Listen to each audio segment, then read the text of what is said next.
I'm Srinivas, Chairman of Prakruti Prerana Foundation. I wish all the viewers happy, healthy and prosperous New Year. Since inception in November 2021, Prakruti Prerana Foundation had been working on natural rejuvenation of forests, organic farming,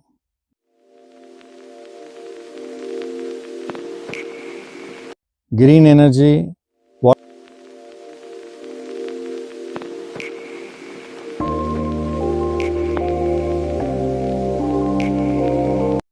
water conservation and social support.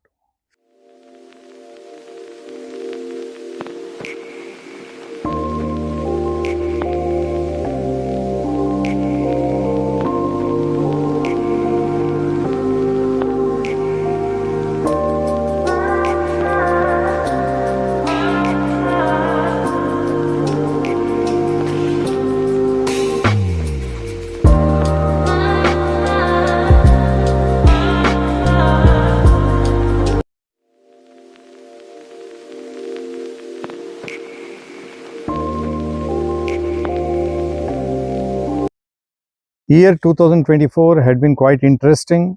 We started projects to generate funds internally. We humans have evolved over the last 12,000 years, while the trees have been in existence for the last 360 million years.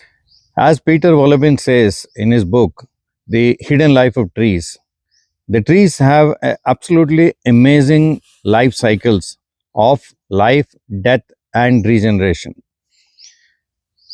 Like humans, the parent trees nurture and support the children trees. Much like human families, the parent trees live together with the children and they support them with nutrients as and when they are required, and they also support them when there is extreme weather of heat and cold.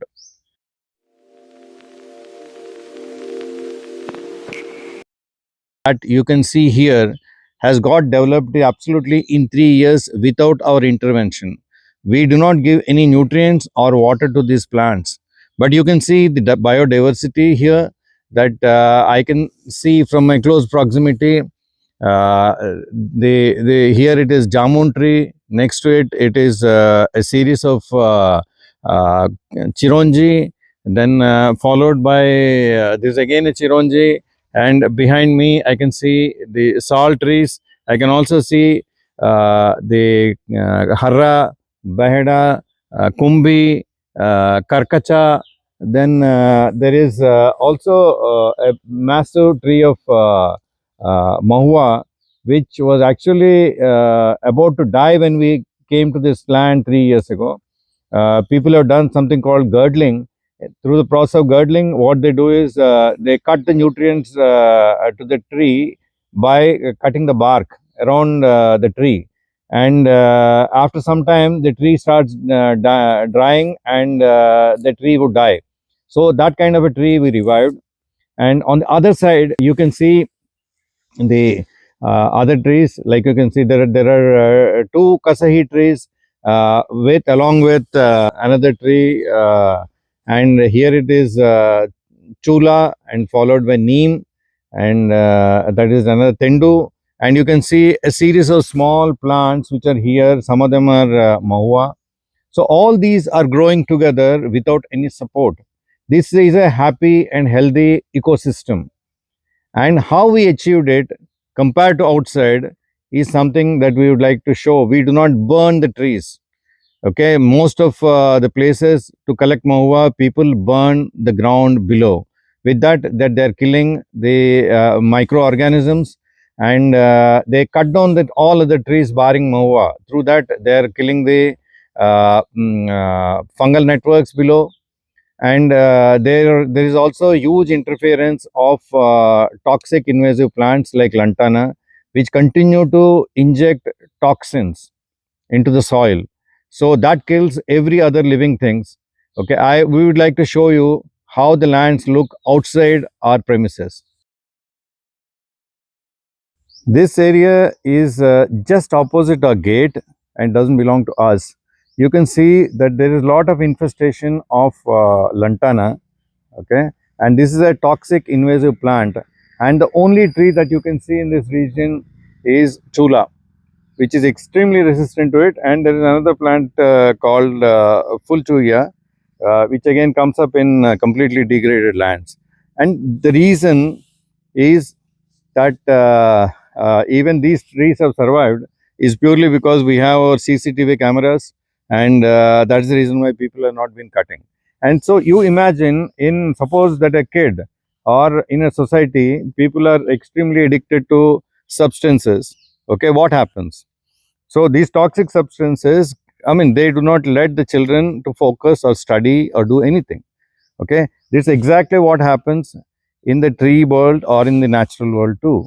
And 40 to 50% of our forests are infested with lantana, and there is a lot more infestation of other toxic plants. So unless we get rid of them, we cannot truly revive the lands. We have to stop the degradation of the forest by getting rid of these toxic invasive plants. We need to stop the practice of burning the trees. We need to reduce the firewood consumption, especially among the small scale industries like alcohol making and others. Then we also have to stop the practice of burning lands for maximizing the collection of forest produce. All these practices are destroying the forest, and all of us are aware that the weather is changing, and the climate, because of there is a climate crisis, all of us are expecting. And if that happens, as we are already seeing that there are floods in the big mega cities, whereas it is not raining as much in these forested areas. Okay, so we need to create a microclimate where the clouds get attracted to the forests. So that can only happen if we ensure that the forests are thriving.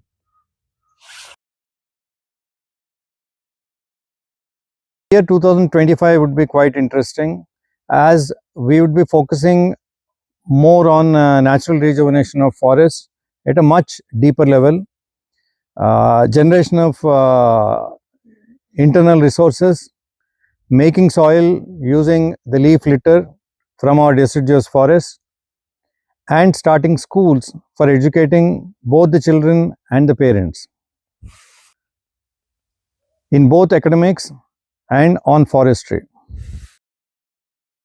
We'll start generating funds internally, but we require a lot of funds from outside for the rejuvenation of forests and prosperity of both humans and ecosystems.